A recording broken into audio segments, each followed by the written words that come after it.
रोडवर मोकार पाणी.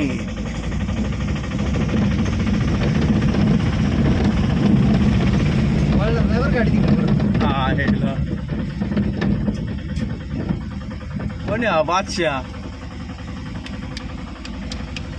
ए म्हणे चला चला पोरा हो. नाही जाणार आणि जाणार नाही बरं का. इथं थांबून घ्या. लय महागात पडन भाऊ. एव्हा इतकं पाण्यात होतो मी. मग तुम्हाला बघा कुठं पाणी छातीला पाणी लागलं. हा. ए म्हणे चला म्हणे ते कुठं तर पडले. एवढं ते काय पुढे आहे तिथं उभी आहे. पुढे तिथं नाही ती गेले तिकडे ते एवढं माग सगळ्या गाड्या इथंच लागल्या. पुरं नाही तिथं म्हणे ती एवढं माग दिवस आपलं मग काय इकडून बाहेर आहे.